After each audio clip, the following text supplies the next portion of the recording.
अस्सलाम वालेकुम नाज़रीन, मेरा नाम है वक़ास अहमद और आज हम बात करेंगे ईरान के उस सरप्राइज़ के हवाले से जो कि इसराइल को जंग के तीसरे दिन मिला है। रात को ईरान का इसराइल पर दूसरा हमला था और ईरान ने हाइपरसोनिक मिज़ाइल भी फायर किए और गाइडेड मिज़ाइल भी फायर किए। इसीलिए आप देखते हैं कि जो रात को अटैक हुआ था ईरान का इसराइल पर, उसका इम्पैक्ट बहुत ज़्यादा है। जो टारगेट सेट किए गए थे वो ऑयल रिफाइनरी थी, वो मिलिट्री इंस्टॉलेशंस थी, वो मिज़ाइल वहाँ पे जाके हिट हुए। तो बेसिकली ये मिस कैलकुलेशन थी इसराइल की तरफ से कि ईरान के पास ना तो सुपरसोनिक मिज़ाइल्स हैं और ना ही गाइडेड मिज़ाइल हैं। तो इसीलिए हम देखते हैं कि जैसे जैसे रिटेलिएशन ईरान की तरफ से बढ़ती जा रही है, जो सरप्राइजेज़ हैं ईरान की तरफ से इसराइल को, वो भी बढ़ते जा रहे हैं। ये सुपरसोनिक और गाइडेड मिज़ाइल वाला जो सरप्राइज़ था, ये काफ़ी शॉकिंग है, ना सिर्फ ईरान के लिए बल्कि उसके इत्तेहादी और जो उनके सपोर्टर्स वेस्टर्न कंट्रीज़ हैं उनके लिए भी, क्योंकि गुमान यही किया जा रहा था कि ईरान के पास अभी उनके जो बैलिस्टिक मिज़ाइल है वो नो डाउट बड़ी स्ट्रॉन्ग और बड़ी एक जो है वो सी रेंज की हैं, लेकिन इसराइल को ये खुशफहमी थी कि सुपरसोनिक या गाइडेड मिज़ाइल अभी ईरान के पास नहीं है। तो आप आने वाले दिनों में देखेंगे कि अब ईरान जो है वो जो उसके लेटेस्ट मिज़ाइल वर्जन्स हैं वो इस्तेमाल करेगा, तो उससे जो तबाही है इसराइल में वो ज़्यादा होगी। अब मैं आपको बेसिकली ये बताना ही चाह रहा था कि ये सरप्राइज़ किस तरह से है। सरप्राइज़ इस तरह से है कि अगर हम बात करें सुपरसोनिक क्रूज़ मिज़ाइल की या बैलिस्टिक मिज़ाइल की, तो इसकी स्पीड जो है वो 6000 से लेकर 12000 किलोमीटर फ़ी घंटा होती है। इसका मतलब ये है कि ईरान का जो मिज़ाइल डिफेंस सिस्टम है, जिसमें डेविड स्लिंग है, उसके में आयरन डोम है और बाकी उसके 2-3 जो डिफेंस सिस्टम्स हैं, ये उसको इंटरसेप्ट नहीं कर पाता। तो इसीलिए हम देखते हैं कि जब पहली रात वाला अटैक था ईरान का, उसमें इम्पैक्ट कम आया, तबाही कम हुई, लेकिन कल रात को जो अटैक था वो बड़ी तबाही लेके आया इसराइल में। एक तो उसकी वो स्पीड है जिसकी वजह से उसको इंटरसेप्ट करना रास्ते में मुश्किल होता जा रहा है। तो इसीलिए तकरीबन ईरान पर हमला करने से पहले जो इस यहूदी रियासत और उसकी फ़ौज ये दावे करती थी कि उनका जो दिफाई निज़ाम है वो नाकाबिल तस्खीर है, तो सिर्फ दूसरे ही हमले के बाद उन्होंने अपनी आवाम को ये कहना शुरू कर दिया कि जी हमारा जो दिफाई ये निज़ाम है जिसमें आयरन डोम भी शामिल है वो नाकाबिल तस्खीर नहीं है। तो वो ज़रूरी नहीं है कि ईरान की तरफ से आने वाले जो तमाम मिज़ाइल हैं उनको इंटरसेप्ट करे। अच्छा, एक तो ये सरप्राइज़ ईरान ने दिया सुपरसोनिक मिज़ाइल फायर करके। फिर दूसरा सरप्राइज़ ईरान ने ये दिया जब उसने गाइडेड मिज़ाइल फायर किए। अच्छा, गाइडेड मिज़ाइल की खूबी ये है कि आपने टारगेट उसको दिया और वो लॉक हो गया उस टारगेट पे।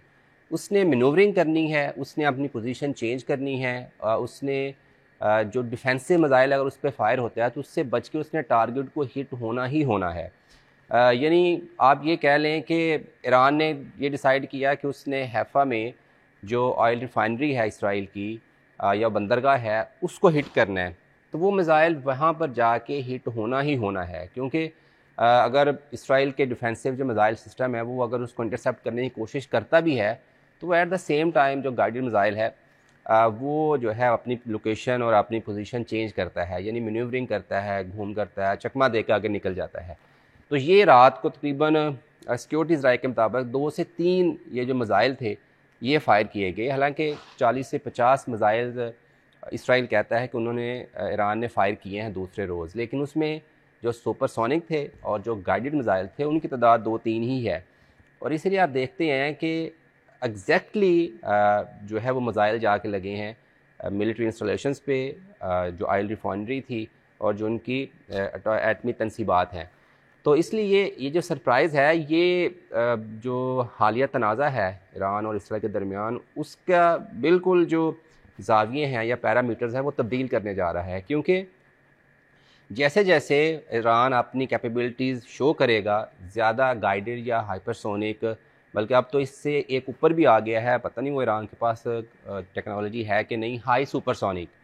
अगर इस तरह से ये अगर वो भी होता है तो फिर तो बिल्कुल जो इसराइल है वो ईरान के हमले को रोकने के काबिल नहीं रहेगा।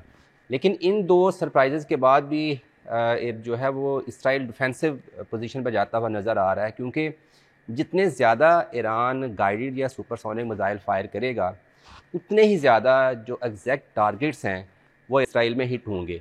यही वजह है कि इसराइल ने आज अपनी तमाम एयरलाइंस को ये कहा कि जितने भी उनके पैसेंजर्स प्लेन हैं वो यहाँ से निकाल कर दूसरे मुल्कों में शिफ्ट कर दिए जाएं। जो इसराइल के जंगी त्यारे हैं वो भी सिक्योरिटी लोग एक्सपर्ट्स कहते हैं कि उन्होंने वहाँ से निकाल के जो अमेरिकन बेस हैं इराक़ पे या आसपास कहीं पे वहाँ पे शिफ्ट कर दिए हैं, क्योंकि जिस तरह से रात का अटैक हुआ उसके बाद रील क्रिएट को उसको अपने एसेट्स करना पड़ रहे हैं। क्योंकि हमने देखा जब पहले दिन मिसाइल फायर किए 100 ईरान की तरफ से, तो उसमें से ज़्यादा जो है वो इंटरसेप्ट हो गए, कम जो है वो जाके लगे अपने टारगेट्स पे। लेकिन रात के सरप्राइज़ के बाद ईरान ने ये कहा है कि अब जैसे जैसे वो गाइडेड और सुपरसोनिक मिसाइल ज़्यादा फायर करेगा तो डैमेज या इम्पैक्ट जो है वो उतना ही स्ट्रॉन्ग उस एग्जैक्ट पॉइंट पे होगा।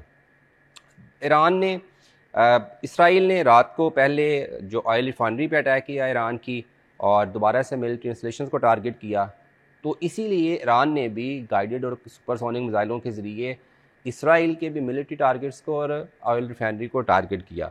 तो आने वाले दिनों में आप देखेंगे कि ईरान के जो सरप्राइजेज़ हैं वो भी बढ़ते जाएंगे, और हर गुज़रते दिन के साथ जो इसराइल है वो बैकफुट पे हो जाता हुआ नज़र आएगा। क्योंकि इसराइल को या अमेरिका को बिल्कुल ये नहीं पता कि ईरान के पास क्या कैपेबिलिटीज़ हैं या ईरान के पास मिसाइल जो हैं वो किस नौइयत के हैं। हाँ, अजम्पशंस बहुत सारी हैं। अजम्पशंस तो ये भी हैं कि नॉर्थ कोरिया की जो मिसाइल टेक्नोलॉजी है लेटेस्ट वो भी ईरान इस्तेमाल कर रहा है, कुछ रशियन मिसाइल टेक्नोलॉजी भी इस्तेमाल कर रहा है। लेकिन एग्जैक्ट जो इंफॉर्मेशन थी जिसके बारे में इसराइल को या उसके इत्तेहादियों को श्योरिटी थी वो बैलिस्टिक या क्रूज़ मिसाइलों की ही थी। लेकिन गाइडेड या फिर सुपरसोनिक मिसाइल जो थे वो रात को जब चले हैं तो उनको सरप्राइज़ मिला है।